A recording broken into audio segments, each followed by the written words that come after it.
Thank you, Avril, for remembering to do that. We're in chapter 8 of Shmuel Aleph, and let's get the screen up. Let me see if I can do this. No, there it is. Okay, can you see the screen? Yes. Okay, right. Now, remember, I can't see you, so if you want to speak, speak. So this is a bit weird because I'm now giving a share to a screen with writing on it without seeing any people, so it's a bit strange, but we'll see how we go on. We left it last week where the people had said they wanted a king, and Shmuel was not happy. He took it personally, and God says to him, don't take it personally, because it's me that they're rejecting, not you. And that was in verse 7. And then, as Leon pointed out, in verse 8, God says to Shmuel, I don't think you're getting away with it either. You're also in the frame. They're rejecting you as well. So are they doing to you at the end of verse 8.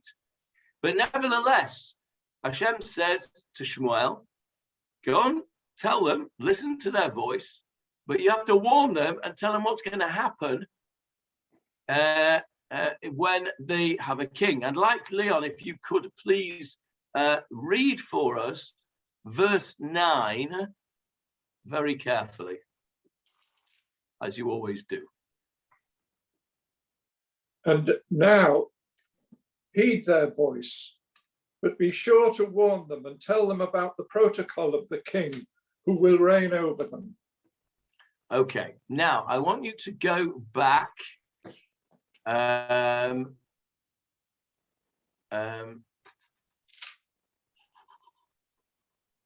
want you to go back to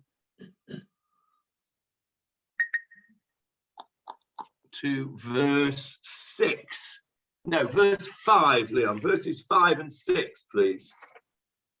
They said to him, behold, you are old, and your sons did not follow your ways. So now appoint for us a king to judge us like all the nations. It was wrong in Samuel's eyes that they said, give us a king to judge us. And Samuel prayed to Hashem. Okay. So, do you see anything different in the request of the people in verses 5 and 6 and what Hashem tells Shmuel to do in verse 9? It's very subtle, and it's not altogether obvious from the translation. But let's see if you get it before I help you out. There's a subtle difference between what the people ask for and what God tells Shmuel to give them. Anybody? I'm going to just stop this share for a minute so that I can see you. Any offers?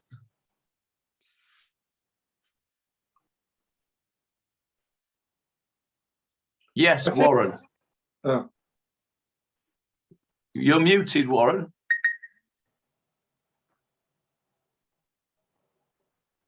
Warren, now he's turned his camera off.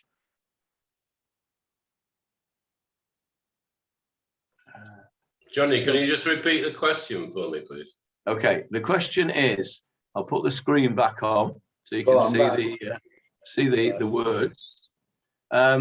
Do you see any subtle difference between what the people asked for in verses 5 and 6 and what Hashem tells Shmuel to give them in verse 9?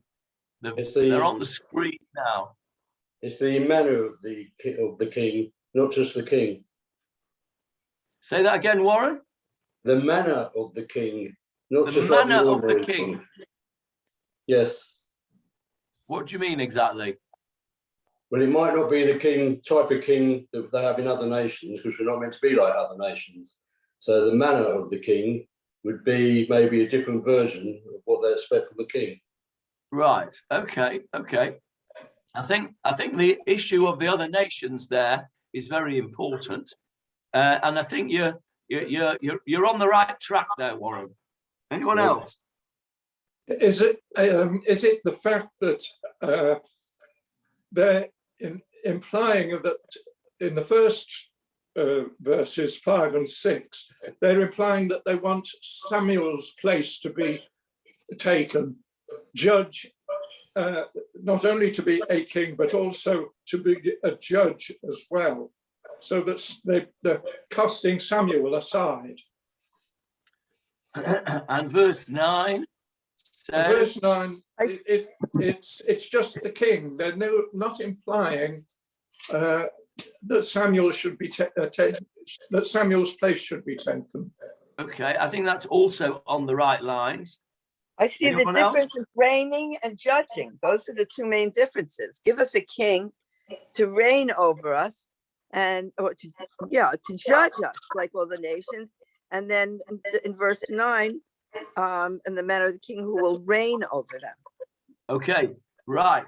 Okay, Faye has got it spot on. If you have a look, what we see in the request of the people is,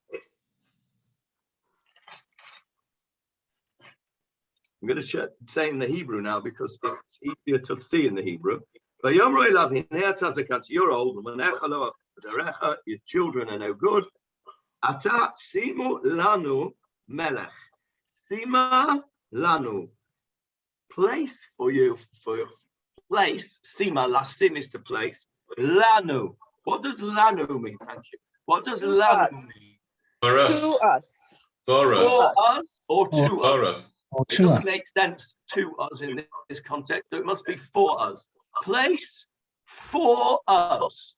In other words, bishvilenu, for our benefit. But it doesn't say Bishvilenu. It doesn't, but that's its implication, because it can't mean to us, so it must mean for us. Yes, but Bishvilenu really imports a benefit. Expressly imports a benefit as opposed to land. That's not a biblical term, Howard. It's not a what term? Not a biblical term. Oh, I see. Okay, it's a more modern expression. Yeah. So what I'm saying is, when it says sima lanu, it means bishvilenu. I'm just translating lanu into modern Hebrew instead of translating it into English, which is for. The point is that they were asking, place for us a king to judge us like all the nations. So leave aside the all the nations bit, because we talked about that last week, and we know that was naughty. So they ask for a king, lanu, for us. In other words, for our benefit. And in verse 9, as Faye correctly points out, it says, Hashem says, Vata, now, Shema b'kolam, listen to their voice. But, ki ha'id ta'id bahem, surely warn them, v'higadata lahem, and you should tell them, mishpat, same word as to judge, mishpat hamelech, tell them about the judging of a king, asher yimloch aleihem. What's aleihem? Over them. Al is upon, above. You are asking for a king that is for your benefit. Hashem says, fine, but you need to know that this king is going to reign over you. He's not necessarily going to be for your benefit. He's going to reign over you. And that is what we see Shmuel taking up. We spoke about it at the beginning. We spoke about it at the end of last week's shiur, and we said that we would go in it in more detail. And that's what we'll do now. One sec, Howard, just finish this intro. So we'll see now that what Shmuel is going to do is he's taking God at his word literally, and he's telling them what a king who will reign over them is likely to do, as opposed to a king for them. Now, last week, towards the end of the shiur, we went to the psukim in Dvarim, and we looked at what a king, an ideal king of Israel, is meant to be. He's meant to be somebody who doesn't have too much money. He's meant to be somebody who doesn't have too much power. He's meant to be somebody who doesn't have too many wives. He's meant to have somebody who doesn't have too many horses. He's meant to have a Torah with him at all times. He's meant to read it every day.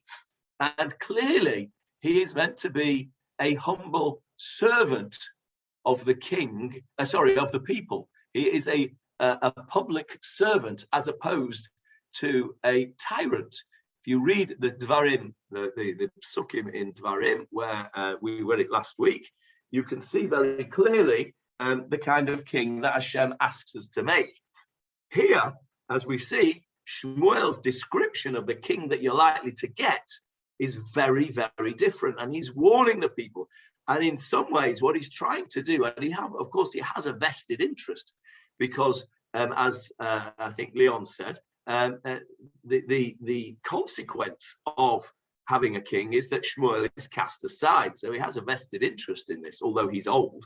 It's still nevertheless casting him aside. So that's a subtle change in language, which I think Shmuel uses in order to justify, if you like, or to understand that this is what Hashem wants him to do, to describe to the people the kind of king that they may well end up with. So let's have a look at what Shmuel actually says to the people, and then we'll have a look and see what our reaction would be. But first, before we do that, Howard has had his hand up for a while. Well, I just want to say that this passage alone emphasizes something of which I've long been aware, which is that nowhere in the Tanakh do you get any concept of democracy.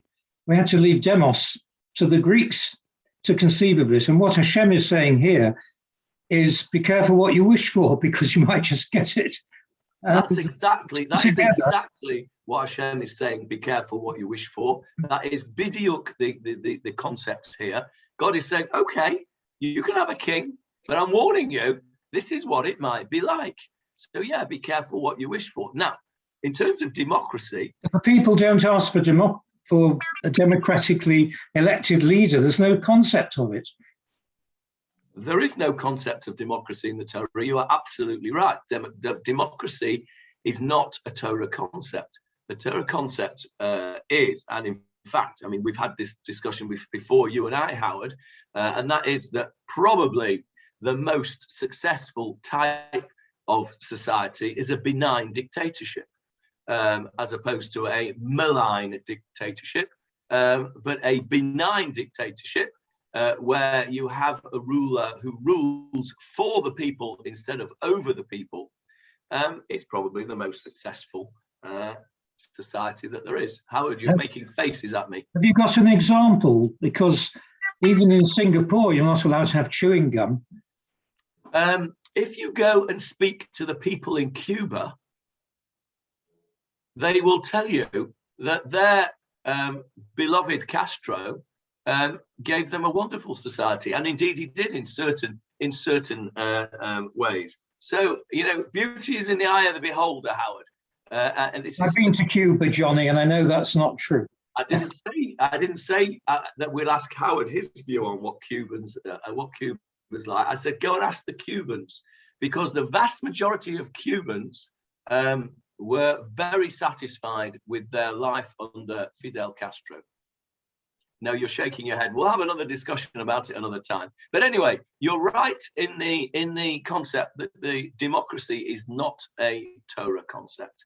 It's certainly not a Torah concept. It's certainly not a Jewish concept in terms of leadership, because we see, don't we? We see dynasties. We see Hasidic dynasties where it's passed on from one to the other. The monarchy, David, Solomon, etc. There is no democratically elected government. So this is God saying, be careful what you wish for. Let's see how Shmuel presents this to the people. Leon, if you would carry on for us from verse 10. Samuel told all the words of Hashem to the people who had requested a king of him.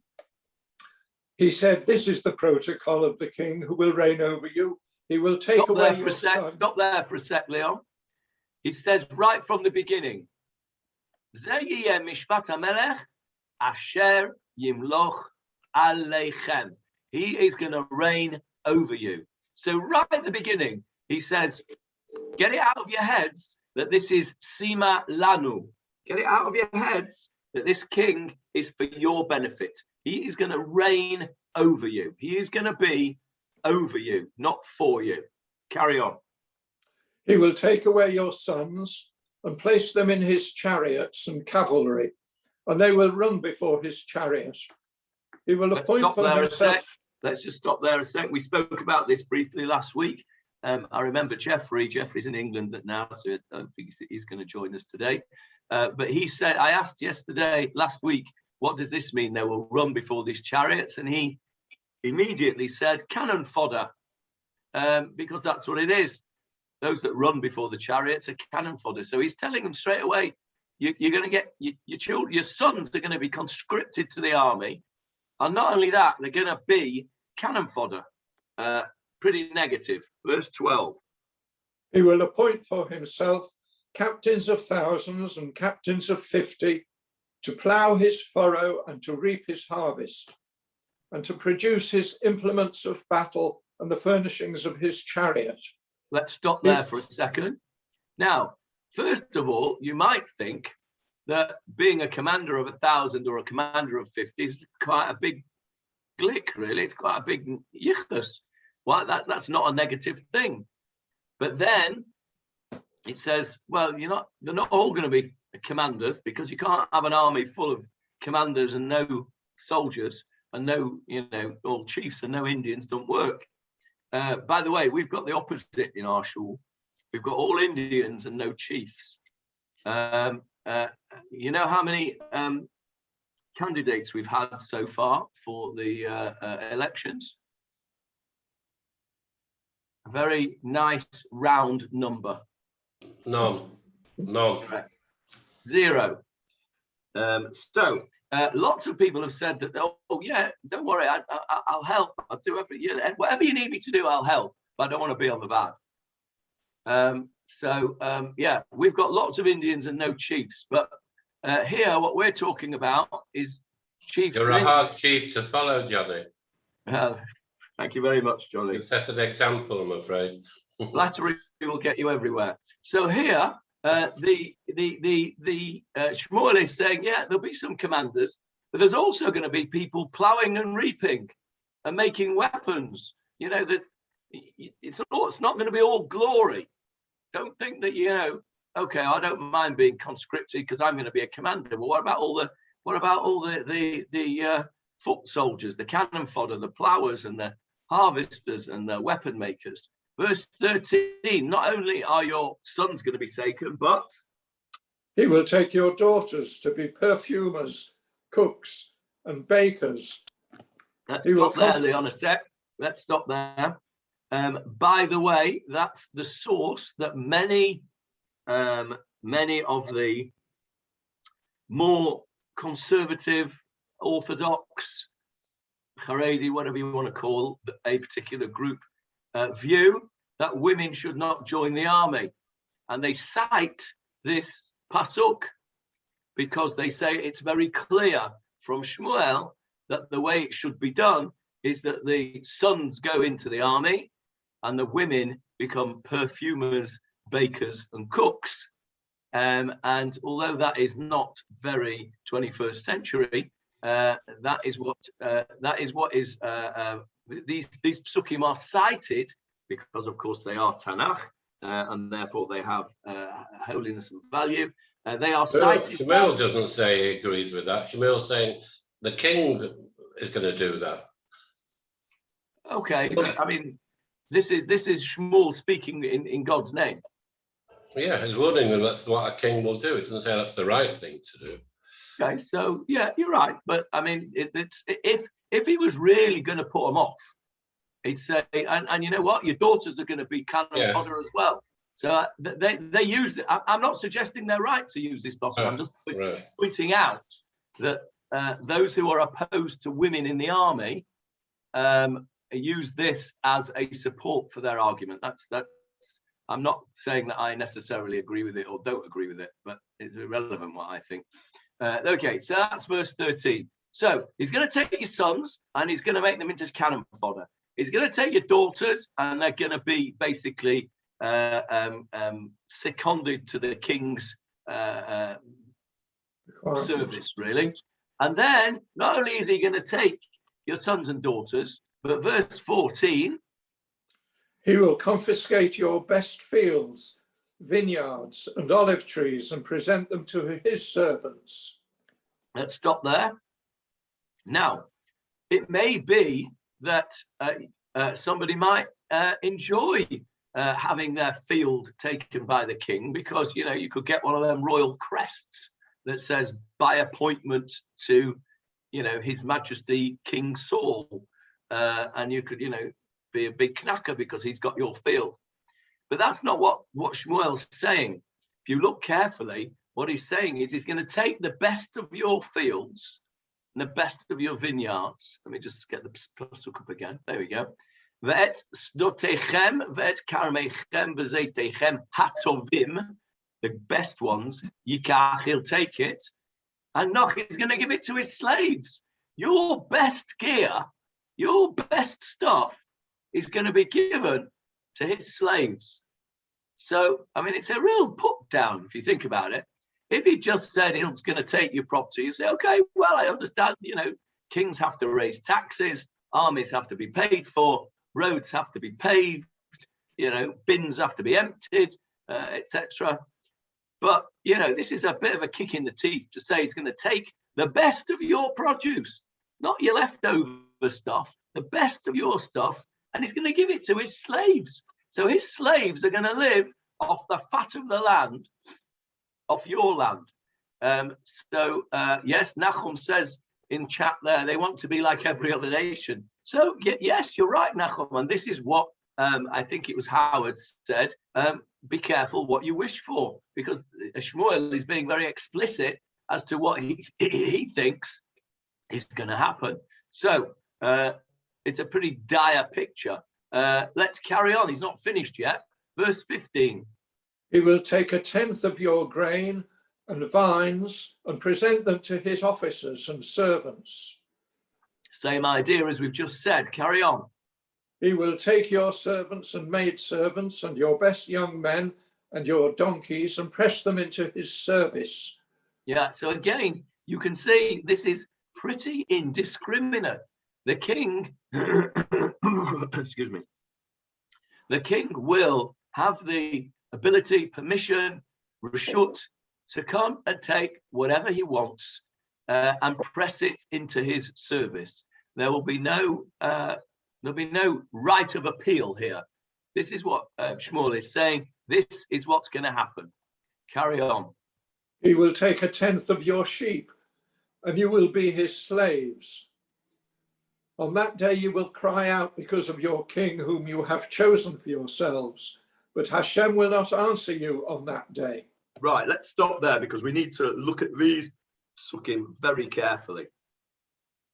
He will tithe your flocks. That really belongs to verses 14, 15, and 16. That's the first half of the verse 17 belongs up there. He's going to take all your stuff, basically. And then the end of that pasuk says, V'atem tihu lo la'avadim, and you will be to him as slaves. Now, la'avadim. There are two basic categories of slaves that we see in the Torah. I don't mean Eved Knani and Eved Ivri, a Gentile slave and a Hebrew slave. I'm not talking about that. I'm talking in terms of the people of Israel. They were slaves or servants to two entities. What were they? Avadim hayinu b'Pharaoh. First of all, Avadim hayinu b'Pharaoh b'Mitzrayim. We were slaves to Pharaoh in Egypt. So we were slaves, avadim. And what did Hashem do? Hashem took us out from Egypt. Mi beit. Next word. Mi beit. Mi beit avadim. He took us out from the house of slavery. Okay. So the word slave here, avadim, in our pasuk here, attempt to you lo le'avadim, you will be to him like slaves, is very clearly Shmuel pointing us back to Egypt, from whence we came. Now, we know, don't we, that it is a mitzvah in the Torah to discuss, to mention, to remember the exodus from Egypt and the saving of the people from being slaves twice a day, every day. Every day you have to remember. We say it in the Shema every day, Shema. and we say it in the Haggadah, don't we? Kol yemei chayecha hayamin, kol yemei chayecha haleilot. We have to say it morning and night. So twice a day we are reminded. Every Chag that we have, every Shabbat we say Zecher Litziat Mitzrayim. Yeah. Everything we do is a remembrance of the Yitziat Mitzrayim. If I was to say to you what is the single most important event in the history of the Jewish people, you may say Matan Torah, or you may say Yitziat Mitzrayim. They would both be, I think, fair answers. But if I was to say to you, give me the two most important events in the entirety of the Jewish nation, Yitziat Mitzrayim would have to be in the top two. And so what Shmuel is saying, not really so subtly, is that you are going to make a very big mistake here. This is a massive retrograde step. You're going back to Egypt, if not physically, philosophically. You're going back to Egypt. You're going to be slaves. So what is the other entity that the Jewish people, to whom the Jewish people are meant to be slaves, other than Pharaoh?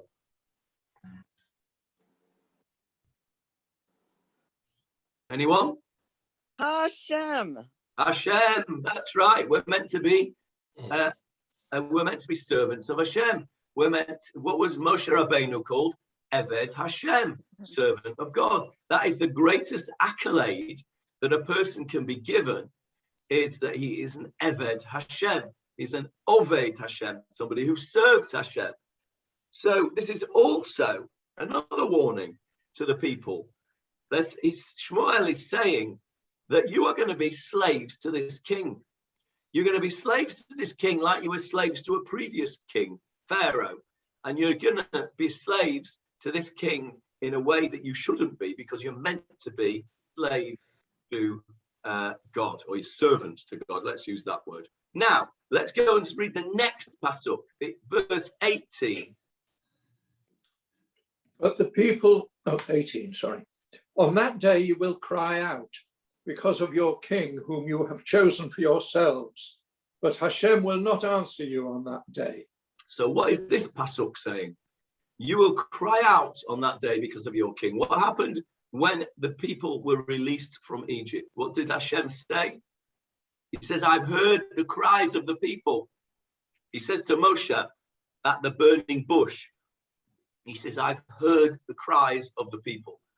And the people cried out to Hashem, and Hashem listened to their cries. Shmuel is saying here, he's saying,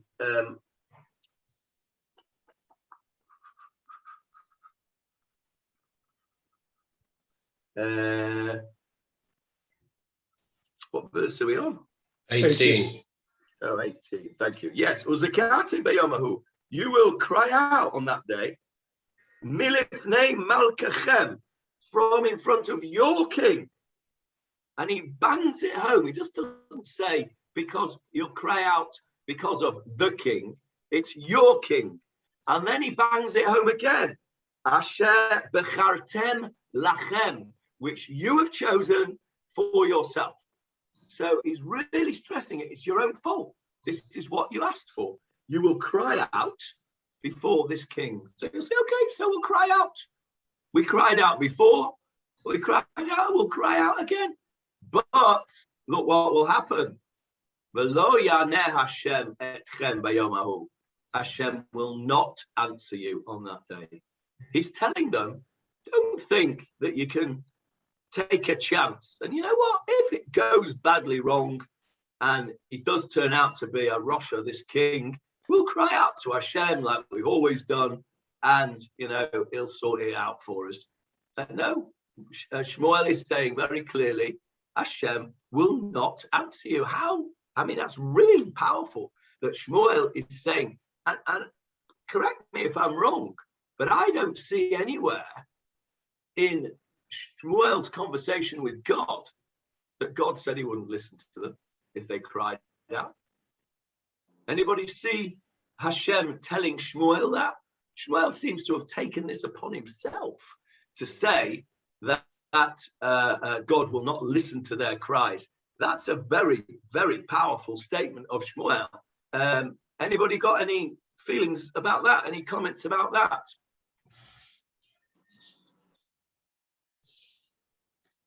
Yes, Anita. Because, can you hear me? Yeah, we can hear you. Because Hashem said to Shmuel, they're not against you, they're against me. So that's why he's not going to answer them. Because so Shmuel is saying that because they're rejecting God, then he's not going to answer them. Okay, I'll buy that. Yeah, okay, I'll buy that. I think that's fair. Any other comments? Yes, Sharon. Just one thought, that if you look at this, this is all about listening, and the Shema is about listening. The people are, this is all using that one of the senses. Okay, so you're right, of course. Hashem says to Shmuel, Shema b'kolam, listen to their voice and give them a king. And Shmuel says, God will not listen to you, but he will not hear your cries. Yes, okay. And therefore, Sharon, the implication of that? One must use one's voice and one's ears thoughtfully and in the service of the right thing to do. So what Shmuel is asking the people here is to listen carefully to what he's saying before they make their decision as to what they want. And he's really laying it on thick, isn't it? He couldn't be any more explicit that this is a bad thing. I mean, how much more warning can he give the people? Your sons are going to be cannon fodder. Your daughters are going to be pressed into the service of the king. Your best lands are going to be given to the noch-schleppers of the king. And you're going to end up being slaves, and God isn't going to listen to you when you cry out. Do you still want a king? Or what would you say? No thanks, we've changed our minds. That's what I would say. Wouldn't you say that? Yeah. Well, let's see. What do they say? Let's have a look. Is there no chance they could have got a good king? Well, he could, but this is not what Shmuel's telling them. Yeah. Shmuel is being very explicit and saying, this is what you're going to get. It doesn't say you might get this. He says, you will cry out. Okay, it's a prediction. Remember, he's a Novi. This is Shmuel a Novi. He's not Fred Bloggs here. This is Shmuel speaking. And because they've asked Shmuel to get the king. So you reckon he's going to try and get them a good king? Well, yeah, but this is how the conversation's gone, Johnny. Yeah. Yes. They go to Shmuel, they say, we want a king. Shmuel says, I don't think that's a very good idea. Let me go and discuss it with God. God says, okay, give them a king, but warn them about the type of king they're going to get. And in brackets, see if they still want it. He comes back, he says, you are going to get a shlechter, and he is going to be a proper tyrant. He's going to do all these things that we've just said. And would you still like a king? And verse 19, look at the language, verse 19. But the people refused to listen to the voice of Samuel. They said, "No, there shall be a king over us." Okay, We will- now, very interesting, very interesting. First of all, let's look at this word vayema'anu. The root is from, as it's well translated, refused. Where is, this is one probably going to be answered by David Marks, who's still connecting to audio according to this, so he might not be able to hear us. Oh no, we've got him on twice. David's on twice. He's on there and he's also connecting. Right, David, this is one for you, but let's see if anyone else can get it first. Where is the most famous vayema'en, and he refused in the Torah? Where do we find that word very famously in the Torah, vayema'en? And I'll give you a clue. Anybody who is a Baal Korah, it has an unusual note on it called a shalshelet, which is a triple pazer, and it's a very long note. It goes up and down 3 times. If I didn't have a lousy voice and I didn't have a cold, I'd sing it for you, but I'm not going to. Anyone? Well, David's run off. His chair is empty. Moshe was refused by Hashem. No, that's not it. Okay, I'll tell you, since David has run off. It's when Joseph was being seduced by the wife of Potiphar. And the verse says, if I'm not mistaken, it's just around Shishi time. And we'll read it in a couple of weeks. And it says, Vayema'en, and he refused. He refused to give in to the wife of Potiphar to be seduced. And there's, because it's this very long note that takes, quite a few seconds to actually sing this note, all the commentators say that this was a really difficult thing for him, and this refusal, he was fighting his conscience here for a long time, and eventually he was able to overcome the necessary, he was able to get the necessary strength to overcome the desire, and he refused the advances of Eshet Potiphar, and that's the Vayema'en, and it's a strong word. There's another word for refuse in modern Hebrew, which is also biblical, which is not here. Anybody know what the modern Hebrew word to refuse? Philip? L'sarev. Nachon, l'sarev is to refuse. If you refuse an order in the army, that's use that word l'sarev, to refuse. But vayema'en, I think in biblical terms at least, has a stronger connotation. It's like an absolute refusal. So if we go back to our text here, this is vayema'anu ha'am, and the people absolutely refused. Lishmoa, there's another use of the word listen, to hear or to listen, v'kol Shmuel. So the Tanakh is telling us clearly what Shmuel's intention was. Shmuel's intention was to get them to change their mind, but they refused to listen to what he was saying. Vayomru, and they said, no, not interested in what you've got to say. Ki im melech yiyeh aleinu. That is a very, very powerful expression. It doesn't say, no, we would still like to have a king, thank you very much. It says, no, there will be a king over us.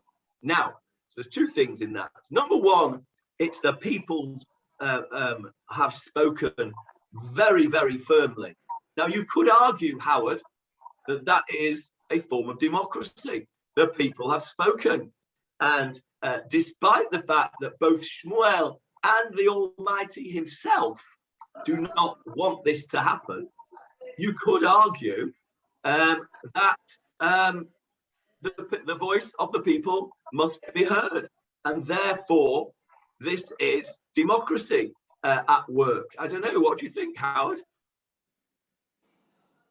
I certainly can't argue that it's not a limited form of democracy.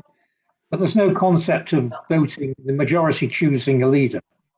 No, it's not the majority choosing a leader, but it is an example of the people speaking, and as you say, limited democracy. So there you are. That's interesting, isn't it? That we have that here. So the people say, no, there will be a king. And now let's have a look. I'm a bit fed up with this flicking back and forth business, but I like to see your faces. Johnny, Johnny? Yes, Johnny. If you read your Steinsalz, it says, occasionally the head of a tribe would take a leadership role for certain public matters, but he did not have the authority or title of a king. Now we wish to establish a national political structure. Yeah, and read the sentence before that, until now. That's the important bit as well. Until now, we were not really a nation, but more of a collection of tribes without a defined leadership. That's the point. If you remember, that was the point that we were making last week. Yeah. That all the previous leaders had been tribal leaders. That's what Rav Steinsaltz is saying in that that until now we were not really a nation, but just a collection of tribes without a defined leadership. And remember, I said even under Shmuel, this was my point, was even under Shmuel, he had a very small sphere of influence. Remember that circle that I showed you of his, where he used to do that thing. I know we had some discussion about it last week that people came to him and what have you. But until now, with the exception of Gidon, who we spoke about last week as well, that the people wanted Gidon to be a king, but he refused. So that's why Rav Steinsaltz is saying that's the important bit. Until now, we didn't have a defined leadership, and now they're saying we want a defined leadership. Yes, Leon. It seems to me that it smacks more of a revolution than a democratic wish. I think you're right, actually. I think you're right. Except, I suppose, in the same vein, a revolution, I suppose, chooses which leader it installs after it's revolted. And here, at least they give the choice to, at least they get Shmuel to do the choosing, Al Pi Hashem. But you're right. I think you're right. I think that's a fair comment. What do you think, Howard? Revolution rather than democracy? Well, revolutions are normally started by minorities, not by the majority vote. So I think there's a great distinction between the two. Interesting. The idea of democracy is the majority decides. Revolutions usually started by minority. And revolutions do sometimes lead to democracy. Revolutions sometimes lead to democracy. They do. Let's just have a look at the psukim, though. Yes. Let's just have a look at one sec. Anita, before I come to you, I just want to go back to the psukim and have a look what it says. It says, Vayima'anu ha'am, the people. It doesn't say how many of the people. It doesn't say, I was wondering whether it said kol ha'am, all the people, but it doesn't. So I don't think we're any wiser there as to whether it was a small group or whether it was a large group. But the point is well made. Yeah. Anita. Yeah, I just want to ask, because it says immediately in that sentence, Vayomru lo ki im melech, if. So why do they use the word im there, which makes it not so? It's an expression. Ki im is one of those expressions that goes together. Ki im means but. It means but. Ki im it's pushing back against what's been said. It's a set expression, a bit like I don't know, I can't think of one in English, but it means oh no, lo, ki im, no, but. Oh, I see. Okay. Not having that. It's actually a powerful expression of pushing back against the what's been said before. It's not a sort of, well, Lando melech, well, then if there'll be a king. No, this is ki im, but. Ki im means but. It's a strong form of the word but. So the word but can be aval, which is quite mild. Then you could have the word ach, which is a bit stronger than aval. And then you've got ki im, which is usually used when you are saying the opposite of what the other person is saying. I would suggest, however. I think it's stronger than however. Yeah. Yeah, more. Yeah. Whatever you say, ki im, not having it. Ki im, yeh melech. There will be a king. Now, look at the last bit of that pasuk. Very important. Lo, no, ki im melech. There will be a king. Aleinu, over us. They are accepting. Can you see that? Aleinu, over us. It's translated here, and I think Leon, does your translation say over us as well? Yes, yes. Now go back to what they asked for, verses 5 and 6. Where are we? Here we go. Sima, where was it? Sima Lanu. Pasuk 5. Verse 5. Sima Lanu. Doesn't say Sima Aleinu. They originally were asking a king for us, like we said before. Now they've heard the king is going to be over them. They still want it. They say, Lo ki im melech yeh aleinu. So I can now give it a different, one sec, Johnny. I can now give it a different intonation, and I can say, Lo, no, don't worry. Ki im melech yeh melech aleinu. Yes, there will be a king, and we accept what you're telling us, Shmuel, that this king will not be Lanu, but the king will be Aleinu. We're accepting that. You've made your point, Shmuel. You've made your point. We've understood the point, and we accept it that this king, even if this king is Aleinu, we want to have the king. And the next pasuk, which we'll do in a minute once Johnny's said what he wants to say, tells us why they will accept the king above us. Yes, Johnny? So you didn't know if it was a minority or a majority. You didn't know how many people said it. In Pasuk 4, it says, all the elders of Israel gathered and came to Samuel, and they did the requesting. So I presume they're requesting on behalf of all their own tribes. That's a good point. That's a very good point. That's a very good point. Rav Steinsaltz says something interesting. Do you want to read it, Johnny, on page 245 at the bottom right? The elders of Israel. Although these were not elected leaders, they represented the entire people. Perhaps this group was formed on account of Samuel's extended career, since before his time, there were only small unions of leaders of one or more of the tribes. So what Rav Steinsaltz is suggesting here, that's really important that you pointed that out, Johnny, because what Rav Steinsaltz is pointing out here is that Shmuel has been the leader for a very long time. We know that because it tells us right at the beginning of this chapter that he was old. And he became a leader, as we know, when he was very young. So he's been a leader a very long time. And what happens to leaders who outstay their welcome, who go on for too long?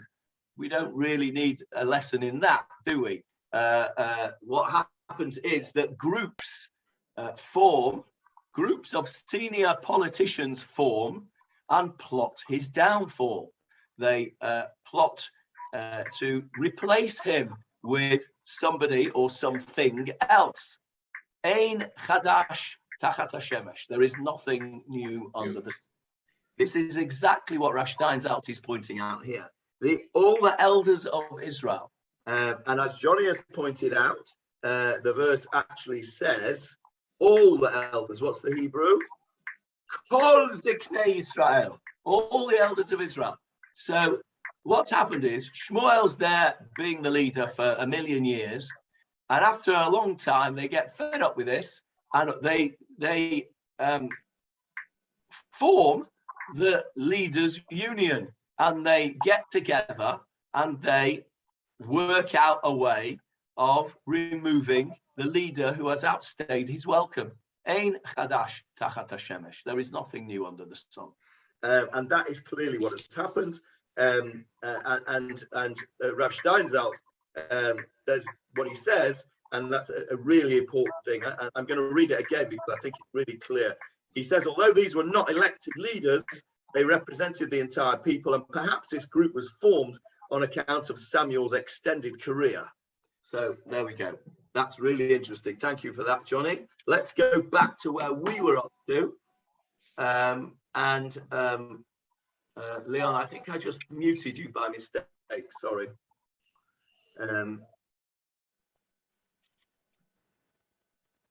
Right, we are up to verse 19, and they say, no, we've heard what you've got to say. We accept that this king will be over us, but we still want it. And why do we want it? Verse 20.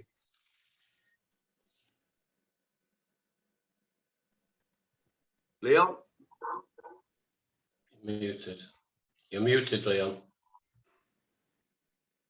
You're muted. Leon, you're muted. Yes, sorry. Verse 20, Leon. And we will be like all the other nations. Our king will judge us and go forth before us and fight our wars. Samuel heard all the words. Let's stop there. Let's stop there. So the reason they want this is because they want to be kachol hagoyim. We also want to be like all the other nations. And we know, don't we? We've spoken about this in the last couple of weeks. We know that that isn't the kind of thing that we are meant to be. We're not meant to be like all the other nations. What we're meant to be is a light unto all the other nations. We're meant to be an example to all the other nations. We're meant to lead the world. We're not meant to follow the world. We're not meant to try and, as my old Rebbe Bolkin used to say, don't ape the goyim. Right? You remember that, Johnny? Yeah, don't ape the goyim. That's what this pasuk is all about. We're not meant to ape the goyim. They're meant to ape us. We're meant to be orla goyim. We're not meant to be being just like all other nations. And this was a major problem for the Jewish people. It shows how far at this point in history the Israelite nation had fallen from its sacred task. Its sacred task was to be a light unto the nations, to conquer the land and to live in the land according to the Torah, and thereby fulfill that which we read in last week's Sedra, V'nivrachu v'cha kol mishpachot adama. Through you, which is what Abraham was told by God, through you, all the nations of the world, all the families of the world will be blessed. And we were meant to do that by being an example to the nations, not by being followers. We're meant to be leaders and not followers. This was a very negative time in our history, despite clear warnings from Shmuel. The people say we want to be like all other nations. Why? Because we want the king to fight our battles for us, which is really quite ironic when you think about it, because when you think about it, what has Shmuel said? Shmuel said, you aren't going to be, he isn't going to fight your battles. Who's going to fight your battles? Your own sons and daughters. Yeah? He will take your sons and appoint them to his chariots, or his horsemen, and will run before his chariots. And they're saying, we want a king who will go forth before us and wage our wars. So the people have just not taken on board what Shmuel said. And that's why I think that this word, vayima'anu ha'am, the people refused, is such a strong expression. And this here, lo, ki im melech ya'aleh, there will be a king upon us. That is the correct intonation to read these psukim. This is the people being strong, and they're just not listening. And as my dear wife's, one of my dear wife's favorite expressions, there is none so deaf as those that don't want to hear. Okay, so these people here do not want to listen. They don't want to hear what Shmuel's got to say. They're not interested. He couldn't have been more explicit in his warning, and they have ignored his warning, and they've said, no, we want to be like all the other goyim. It's a very poor state of affairs, and we know from Dvarim that we spoke about last week that there is a situation. This was predicted. It was predicted in the Torah. Moshe predicts it in Sefer Dvarim, where he says, you will come into the land and you will ask for a king to be like all the other nations. And then when that happens, this is how you've got to do a king. And so this is now the fulfillment of that prophecy of Moshe Rabbeinu in Sefer Dvarim that we looked at last week. And this is now beginning to come to fruition. So let's just finish the chapter. And then we will be ready next week to go on to the first king of Israel, King Saul. So Shmuel, he hears what they've got to say. He realizes that he has failed in his mission to dissuade them from their chosen path. And he says, verse 21, Samuel heard all the words of the people and repeated them to Hashem. Hashem told Samuel, listen to their voice and crown a king for them. Samuel told the men of Israel, go, each man to his city. Okay, so Shmuel goes back to Hashem and says, I've not managed to persuade them to withdraw their request. And God says, okay, make them a king. And then there seems to be this funny bit at the end. Up to over here where it says, listen to their voice and you shall make them a king. I understand if this chapter had finished there, nobody would have said to me, hang on a minute, that's a bit of a funny ending. That's the natural ending of the chapter. What's this last half a pasuk all about? Vayomer Shmuel al anshe Yisrael lachu ish le'iro. And Samuel said to the men of Israel, go every man to his city. What's all that about? Any suggestions as to what's going on here at that particular point? He's saying, okay, this is the decision. I've agreed. You're going to have a king. Go tell your people. So he's saying, go back and tell the people to get ready for a king. Yeah. Okay. All right. That's fair enough. That's fair enough. Any other explanations? But he sends them. He actually sends them away. Why shouldn't they choose the king? Why are they leaving up to Samuel to choose the king? Because they'd asked him to. Good question, Michael. So Shmuel is still not really accepting democracy, is he? He's saying, all right, grudgingly, you have to accept. I have to accept that you want a king, but don't think you're going to choose him. You can all go home. I'm going to be the one that chooses him, with Shem's help, of course. So I think, the will of the people goes only so far. What we don't see. Proposal, Rob shouts. Rob shouts that. Oh, you've read it. Okay. Yeah. So he says, yeah, I accept your proposal. No, but he doesn't fully accept it, does he? Because he still wants the last say. This is a bit like me saying, okay, it's not quite the same way because I don't actually want to carry on. But if I wanted to carry on in my current position as holding the fort as the rabbi of the shul, it will be like me saying, all right, I accept that you want a new rabbi. Go away and I'll find you one. And when I've got one, I'll come and tell you who it is. And you'll just jolly well have to put up with him because I'm going to choose him. It's not democratic. It's Shmuel.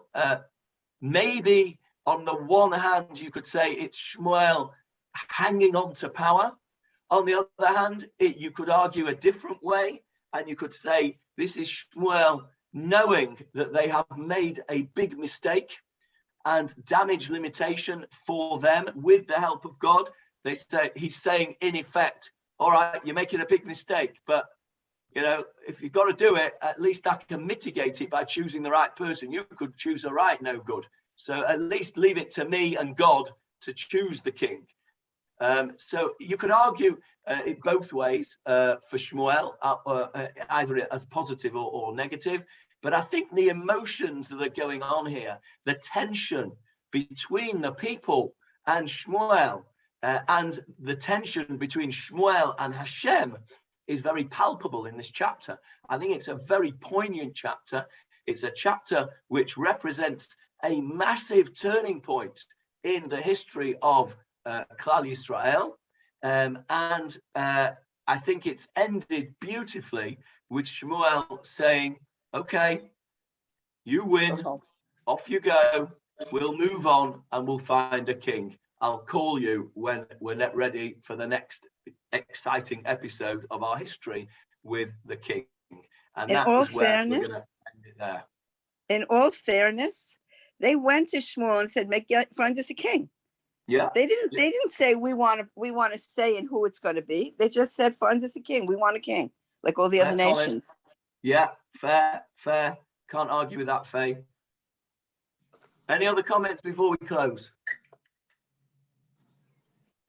Okay, if you would stop the recording, Avril, please. There we go. Have we stopped? No. No. I'll stop it.